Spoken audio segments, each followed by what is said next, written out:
A great day to everyone. This is Dr. Narciso, your subject teacher for the subject CBM 121 entitled Strategic Management. We are now on our final lesson for this subject, and I hope that you learned a lot in our previous topics. So in this section, the most essential terms relevant to the study of strategy implementation will be discussed. Specific discussion per topic shall be provided in the later part to help you understand more about the scope in studying this course. But first, let us now debunk the following terms in the Mate language, starting with strategy implementation, which refers to the putting in place of necessary organizational structure and systems to carry out strategic management. This part is crucial since this is where you put your plan into action. Second is organizing.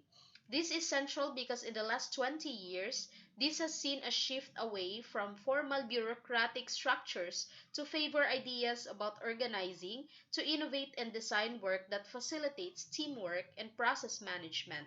From the subject regarding basics in management, organizing falls to the second functions of management, and this is where you have to organize the resources available in the company. Third is organizational structure. That includes the four basic types: the functional, product, matrix, and regional structure. This is a process or a sequence of organized tasks to deliver an objectives. This serves as the backbone of an organization, and this outlines the flows of communication, business processes, and the like. Then, the cross-functional working, which involves teams with individuals who come from different functional areas of an organization working together to meet an objective. And lastly is the famous McKinsey 7S framework, which refers to a conceptual framework of seven interrelated variables for organizing the management of change, which emphasizes organizational values in addition to strategy, structure, and systems. Let us now discuss strategy implementation. This is the process by which an organization translates its chosen strategy into action plans and activities, which will steer the organization in the direction set out in the strategy and enable the organization to achieve its strategic objectives. So let's say that a local hardware store recently experienced a fall in sales and had to lay off two of its employees. The owner or manager is attempting to come up with a new business strategy to improve his situation and once again become a market leader. Strategy implementation consists of putting plans in place by formulating a strategy to achieve the organization's goals and objectives. And it can also be described as a way a business might develop, use, and integrate the organizational hierarchy, system, and culture to pursue strategies that will result in competitive advantage and improved performance. So in the example, the organization's goal is increased sales and regaining its market position. The strategy will be specific actions that will realize the goals. So the basic activities in strategy implementation involves the following: establishment of annual objectives, formulation of policies for execution of strategies, allocation of resources, actual performance of tasks and activities, and leading and controlling the performance of activities or tactics in various levels of the organization. So, strategy implementation is the stage that demands participation of the entire organization. Formulation of the strategies are mostly in the hands of the strategic management team with the aid of senior management and key employees. So when it comes to implementation, however, it is the workforce that will execute the strategic plan with top or senior management taking the lead. So the next topic is about organizing. So it plays a central role in the strategic management process. Once plans are created, the manager's task is to see that they are carried out. So given a clear mission, core values, objectives, and strategy, the role of organizing is to begin the process of implementation by clarifying the job and working relationships. So organizing is the managerial function of making sure there are available resources to carry out a plan. Organizing involves the assignment of tasks, the grouping of tasks into departments, and the allocation of resources to departments. So managers must bring together individuals and tasks to make effective use of people and resources. Three elements are essential to organizing. First is developing the structure of the organization, which will be discussed next. Then second is acquiring and training human resources. Third is establishing communication patterns and networks. And finally is determining the method of grouping these activities in resources is the organizing process. So let us now discuss the different organizational structures, starting with functional structure. So described as the division of work into specialist activities such as departments that specialize in purchasing, manufacturing, marketing, finance, and so on. So a functional structure is one that divides the major functions of a firm into a different groups. For example, information technology department, finance department, marketing department, and production department. So Airtel is a leading telecommunication company in India. Airtel has a functional structure which is one of the best organizational structure examples. So it has directors for supply chain, marketing, human resources, technology, customer care, legal works, and so on. So each of these directors controls their departments and are answerable to what their functional department is responsible for. So this structure is commonly applied to big companies, even in the University of Mindanao. So we have this type of structure also. So the beauty of having this is that work issues will be addressed accordingly to that specific function or department, and someone will be held liable for any mishaps. So example, merong problema sa sahod ng empleyado like wrong entry of deduction. So employees may file complaint about this to the HR or accounting department, so whichever has the task with it. So in the University of Mindanao, it's the accounting who made the payroll, no?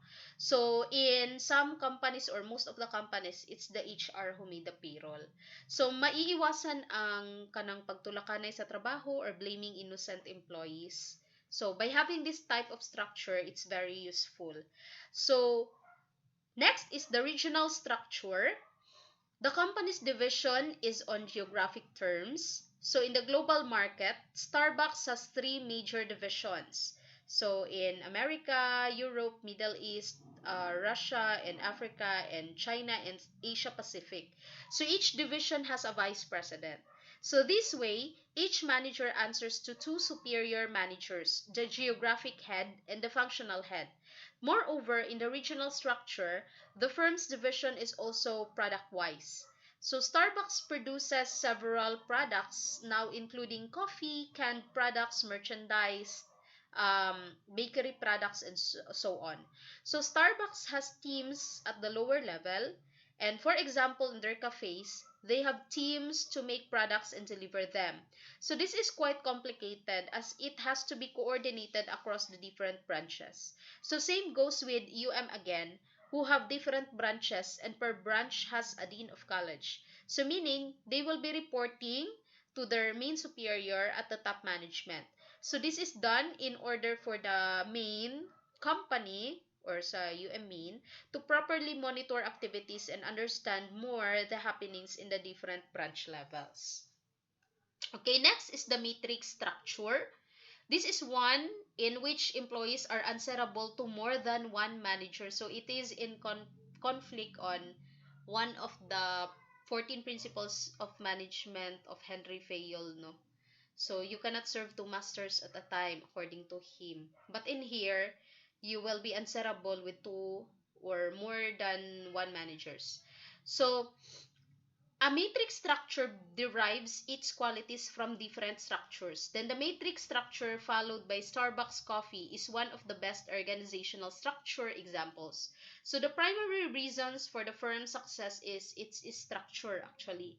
So different organizational structures that combine to form Starbucks matrix structures are divisional structure, functional structure, and team-based structure.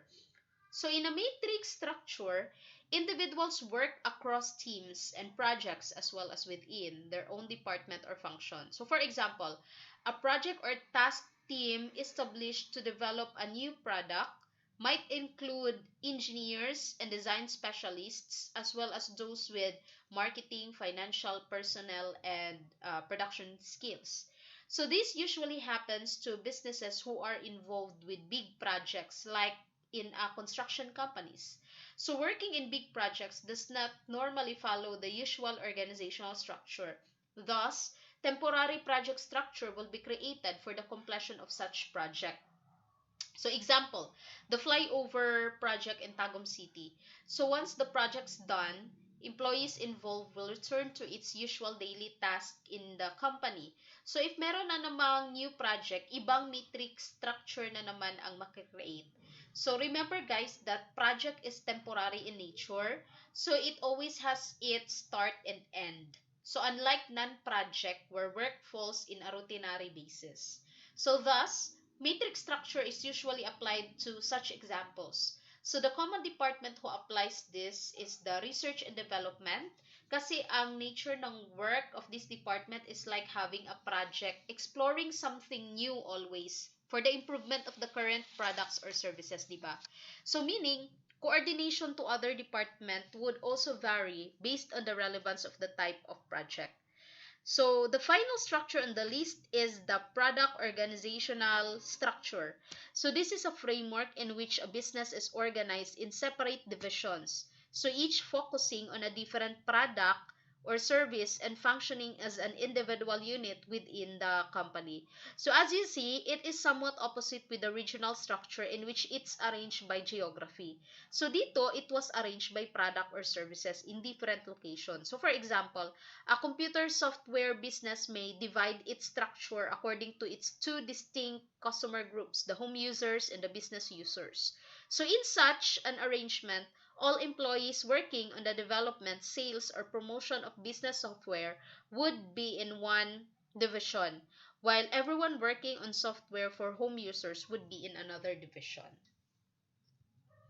So another topic is the cross-functional structure. So companies such as Toyota claim that management of cross-functional objectives across their functional areas is a key strategic resource.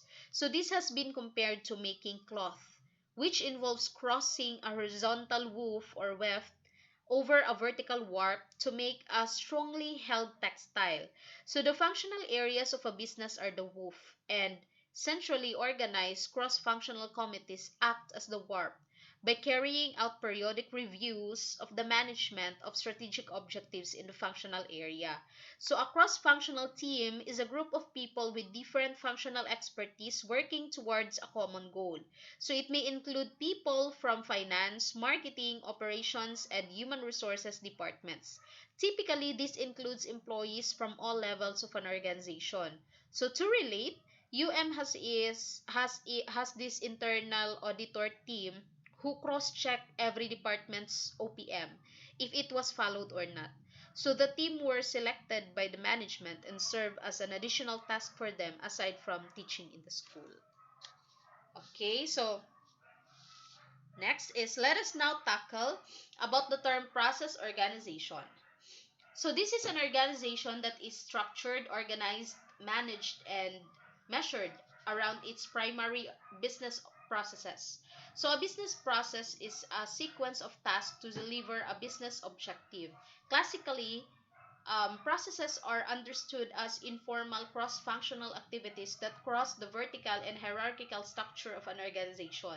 The hierarchical structure provides a stable administrative framework, and the processes are the organizing activity within that framework. So following Japanese practice, a new view of business processes came into being, that they should be organized around the pool of customers' requirements rather than pushed top down by specialist planners and designers. So the old rule of thumb is not anymore a viable consideration nowadays. So due to Japanese influence in practicing the total quality management principles, ensuring standard business processes is a must to ensure uniformity of products and services. So since the University of Mindanao engages in ISO certification, one of the requirements to pass it is to create an operational process manual or the OPM. So that is why all of our decisions and workflow is patterned in the OPM. So let us talk about downsizing in this slide. This means a permanent reduction of a company's labor force through the elimination of unproductive workers or divisions.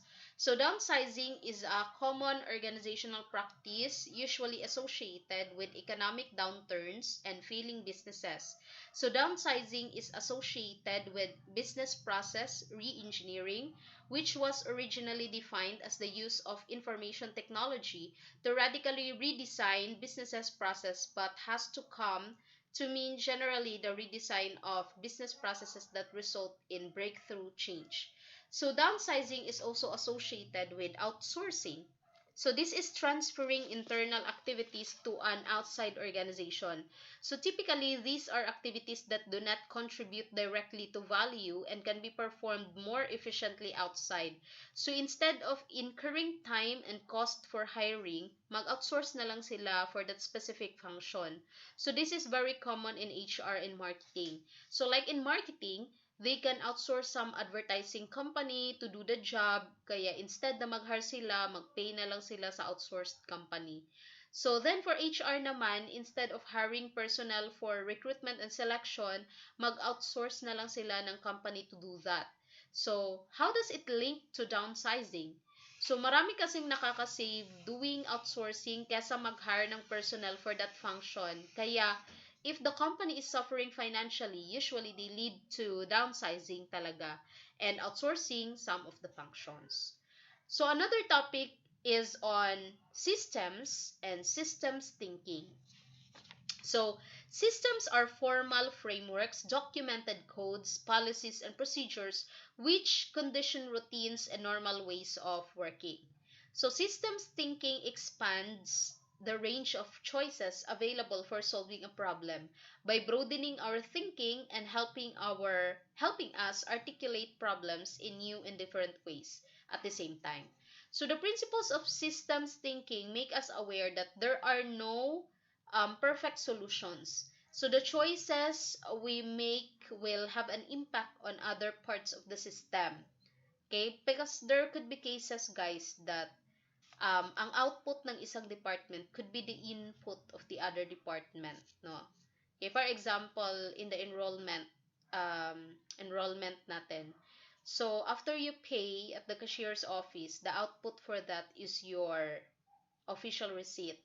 So, that official receipt could be an input sa rack for you to be officially enrolled. Okay, so that's why dapat yung output for that specific department is tama na siya talaga. Kasi if wrong siya, so the quality of the output of the next department will be affected. Okay, so by anticipating the impact of each trade-off, we can minimize its severity or even use it to our own advantage. So systems thinking therefore allows us to make informed choices. Systems thinking is also valuable for telling compelling stories that describe how a system works. For example, the practice of drawing causal loop diagrams forces a team to develop shared pictures or stories of a situation. So the tools are effective vehicles for identifying, describing, and communicating your understanding of systems, particularly in the group. So when should we use systems thinking? So problems that are ideal for a systems thinking intervention have the following characteristics. So the issue is important, the problem is chronic, not a one-time event, and the problem is familiar and has a known history. So people have unsuccessfully tried to solve the problem before. So when you begin to address an issue, avoid assigning blame, which is a common place for teams to start a discussion. So instead, focus on items that people seem to be glossing over and try to arouse the group's curiosity about the problem under discussion. So to focus the conversation, so ask, what is it about this problem that we don't understand? So blaming people is not really helpful in solving an issue. Thus, dapat mag-focus ka on solving the problem itself. So commonly, the usual problem that we encountered in this online class is that starting from the enrollment itself, no, kasi this is the first time that we did online enrollment here in UM Tagum College, and since it's the first time, so of course, this could be the experimental one, in which based on the observation, past observation nato, daghan jud tuod nga mga nagka-problema sa enrollment. So, how did the university do something about that? So, there would be times that we will be convened into a meeting and then we will be having a focus group discussion, thinking about how are we going to improve the system. Kasi as what I discussed kanina, um, kailangan natin ng system thinking, especially if the issue is important. Kasi, although nag-online enrollment tayo ngayon, it's because of pandemic, but it does not mean nga dili na ta mag-online enrollment the future. So, in the futuristic vision, so online enrollment will still continue. No? So, that's why, in this level, dapat masolve yung mga issues such as yung grade. For example, some of you here have experienced nga imbis nga 1.0 mo or 100 ang inyong grado is that nahimo na noon siyang 3.5, which is dili siya pwede, no? So kay it's because it will affect your grade, of course. So yun, and then there would be cases na na-enroll kayo online, pero pag abot sa class list, official class list sa teacher is bigla na lang kayo nga nawala. So that matter should be addressed. Kaya it's because it actually affects your whole academic record, in which it's very crucial whenever nga mag-start mo og job, for example. Um, kasi when it comes to selection process sa mga company, isa talaga sa gina-consider is yung academic record, no? The rest will follow. Kasi yun yung pinakaunang ilahad yung gina-check on how good you are in your academics. Okay, so in summary, the McKinsey have components that can be further broken down into hard and soft elements. Yun. So, we also have this, what we call McKinsey 7S framework. No? So, the hard elements can be easily defined and directed, influenced, and they are the more tangible elements of a business, like the strategy, documents, and mission statements that your company uses to inform its decisions. So they also continue the organizational chart that demonstrates the reporting structure in your business and the systems that you have in place to ensure everything is running smoothly, such as your IT servers and related data storage methods. So, while the soft elements in the 7S framework are the staff, skills, styles, and shared values. So, as hard elements provide the framework of how a company operates, soft elements are the less tangible qualities that a company demonstrates through its work. So, they are the people that comprise the workforce, the skills they offer, the office culture that evolves from their cooperation with different teams, and the combined outward expression they give the world. So in terms of giving of intervention, it would be easier to address the hard elements. Okay? Kasi those are processes, those are policies nga pwede nato siya mausab para ma-improve, and pwede po nato siya katong ma-bend gamay. Pero if we say that the soft elements, yung last four, those are very hard to manage, no? Kasi it's more on the intangible thing, and it's more on dealing with people and dealing with human resources for it to be improved. So think of it like this: hard elements answer many what questions about a business. So if we say what na question, so basic lang talaga. So for example, ang strategy. So what is the company's driving strategy? So structure, what teams are in place? So systems, what formal systems ensure work progresses? So simple lang yung sa hard elements. Whereas sa soft elements, answer may venture to who and how questions about a business. So for example, sa staff, who comprises the company's workforce? In the skills, how skilled are these workers? And the style, how do organizational leaders inspire their colleagues? And shared values is, how does the company demonstrate its core values? So the McKinsey 7S model is a useful framework for reviewing an organization's marketing capabilities from different viewpoints. So dili lang ka naga-focus lang sa employees, sa imuhang staff, sa ilahang skills, but then you are actually holistic. You are also considering the part of the company, the part of the people, and then the part of the customers, for example. So it is developed by Tom Peters and Robert Waterman during their tenure at McKinsey and Company in the 1970s. So this model works well in different types of businesses of all sectors and sizes, although it works best in medium and large businesses. So the 7S model can be used to review the effectiveness of an organization in its marketing operation, determine how to best realign an organization to support a new strategic direction, and assess the changes needed to support digital platforms of an organization. Okay, so let us now revisit the topic on where does this leave strategic planning. So the days of classical forward strategic planning are gone. Strategic plans have become shorter term programs, no, more goal focused and less specific about how activities and resources are worked out at local levels.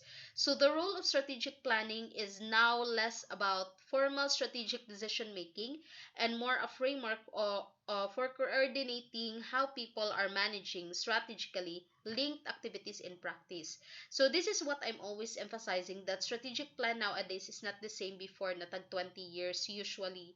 So 5 years na ngayon due to frequent and accelerating changes in the global economy. So thereby changing the perspective of the different companies. So why do we discuss in this topic about strategic planning, wherein ang ato ang discussion for this unit is supposed to be the strategic or strategy implementation, no? Remember that the implementation relies on the strategic plan that you made. Okay, so there could be a lot of changes na magaling lang tayo sa plan. Kanang common na to nga phrase nga ginaingon nga drawing na pud ni siya, di ba? Because most of the plan formulated was not realized in the strategy implementation. Kasi common problem ana guys is that it might be too ideal, unrealistic pud siya. So that is why, yun na nga, like what we discussed in the 7S framework. So, kailangan natin ng mga intervention para ma-address yung mga different na hard skills and soft skills. Okay? So, for example, sa mga strategy na giset nimo, kaya ba na siya sa company? For example, basig too much kaayo ang cost nga magasto, but in the end, the company cannot sustain.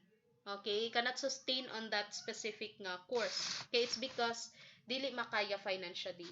So, dapat futuristic ang view natin when it comes to making a strategic plan.